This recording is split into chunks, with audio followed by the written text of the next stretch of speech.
지인 아이들 입시 후기와 진로 이야기. 안녕하세요. 동네 아줌마 노을커피입니다. 지난해는 저희 작은 애가 입시를 치렀지만 지인분들 댁에도 입시생들이 정말 많은 해였어요. 당연히 이제 명문대 들어간 지인이 있으면 제가 이제 캐 묻습니다. 알려드리고 싶은 마음이 이제 가득하죠. 입시 유튜버의 직업병이 되어가네요. 오늘도 수다니까 바쁘시면 패스해 주세요.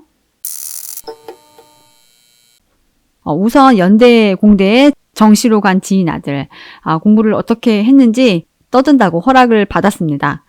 공부 잘하던 누나에 가려서 이 정도 실력이었는지는 몰랐는데 참 잘했더라고요. 국어가 이제 높은 1등급이 나왔습니다.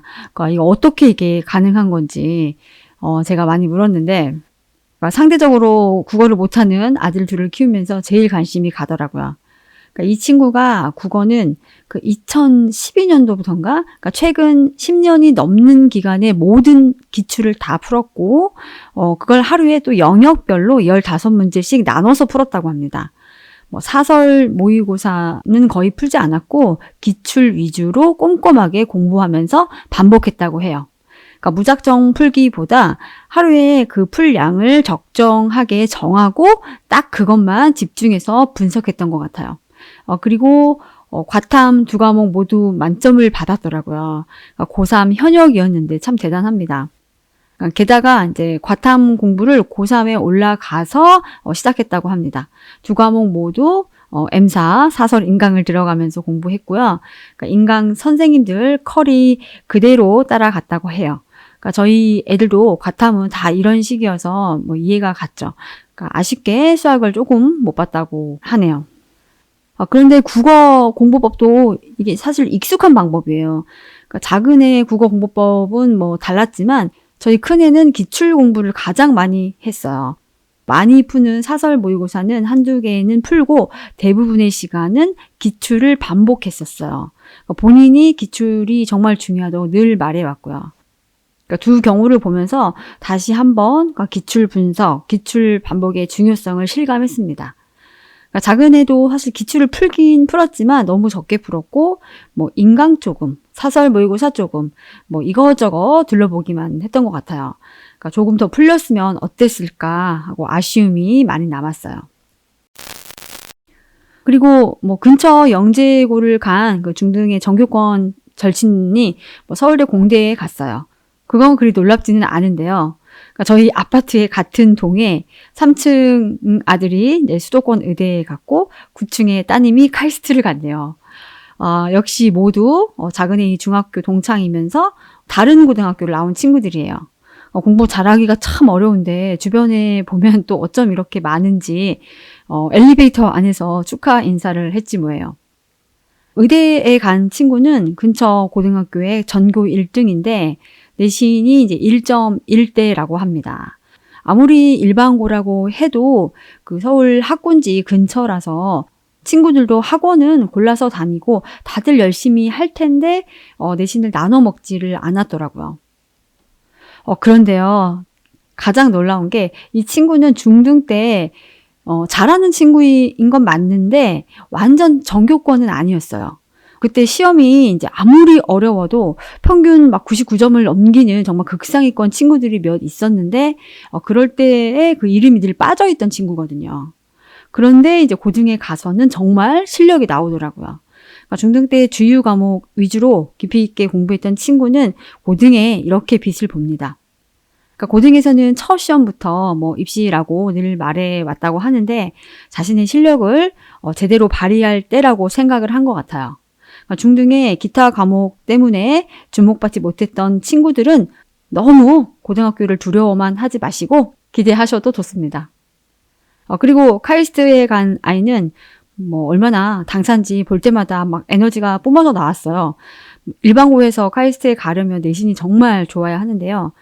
이 댁은 이제 어렸을 때부터 책을 이고 지고 아무튼 유명했습니다. 함께 책 읽는 동생들도 얼마나 야무진지 몰라요.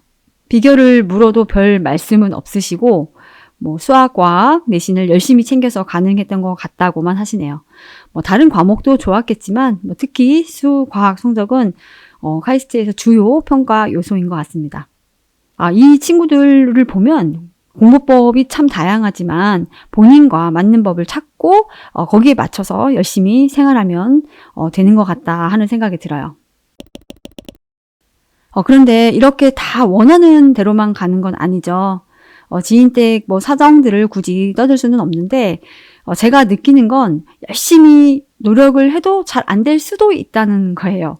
솔직히 어느 학교가 안 될 때 실력이 한참 뒤처지는 게 아니고 정말 손톱만큼의 차이로 안 되기도 합니다. 그래서 입시가 운의 영역도 필요하다. 이런 얘기를 하는 것 같아요. 그러니까 아이들이 또 잘 갔다고 해도 실력이 훨씬 뛰어나서 그렇다고 100% 장담할 수도 없고요. 입시가 참 그렇습니다. 그리고 주변에 대학교 졸업을 준비하거나 졸업 후 직장을 구하는 자녀들도 많아요. 아이들이 4살 터울이기도 하고 동네 언니들과 많이 친해서 그런지 아무튼 나이대가 제가 딱 그런 때죠. 그런데 대부분의 친구들이 전공을 살려서 취업 준비하는 게 아니고 전공을 바꿔서 이렇게 준비를 많이 하더라고요. 그러니까 새로운 시험을 준비하기도 하고 완전히 다른 직장에 지원하기도 하네요. 교대를 나왔는데 약대 준비를 새로 한다든가 컴퓨터 수학을 전공한 뒤에 세무사 준비를 시작하는 경우도 있고요. 그러니까 대학 공부를 하다가 정말 또 하고 싶은 직업을 그때 찾게 되는 경우도 많은 것 같아요. 그러니까 원하는 전공이었는데 대학에 들어갔을 때 생각했던 그대로가 아닌 경우가 많다는 거죠. 전공을 정할 때 충분히 고민을 했다고 해도 참 어려운 문제인 것 같아요. 그러니까 한 지인은 아이가 원해서 갔는데 이게 너무 맞지 않는 것 같다. 중도에 그만두고 싶다. 이렇게 원했었어요. 근데 이럴 때 보통의 부모는 당연히 지금 하던 것을 일단 마무리는 해라. 이렇게 하게 되죠. 부모가 강요한 것도 아니고 본인이 원해서 간 건데 이해를 못하는 것도 당연하죠. 그래서 적성에 맞지 않았지만 아이는 힘들게 졸업을 하긴 했는데 관련 진로는 전혀 생각도 하지 않는다고 합니다. 더 안타까운 건 아이가 그때 그만둬서 새로운 것을 찾는 시간을 더 일찍 가졌어야 하는데 그러지 못했다고 엄마를 원망한다고 해요. 20대 중반을 넘어가는데 이제 편입 등으로 새로운 진로를 알아본다고 합니다.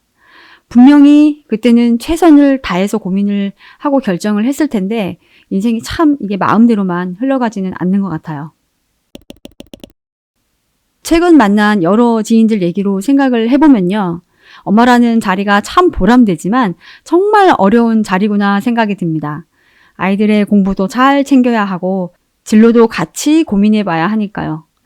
알아서 잘하기도 하지만 워낙 취업도 어렵고 그 상대적 박탈감도 심한 시대잖아요.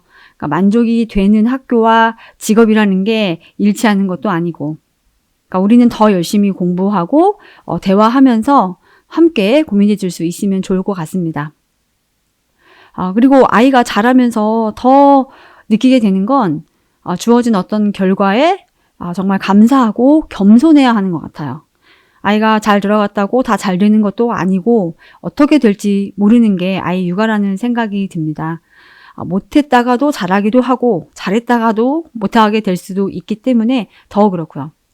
그러니까 자식이 잘 되면 세상 제일 기쁜 일이지만 그때만 마음껏 기뻐하면 되는 것 같아요. 혹시 지금 힘든 시간을 겪는 중이라면 이것도 금세 끝난다는 것도 확실하게 말씀드릴 수 있어요. 입시 결과든 취업 결과든 이 시간도 다 지나갑니다. 아이는 잘 이겨내고 행복하게 살아갈 것을 믿어요. 아이의 시간이 곧 올 거예요. 그리고 오늘은 아이에게 한마디만 해주세요. 너를 믿는다. 사랑해. 오늘은 여기까지 하겠습니다. 다음에 또 만나요. 안녕.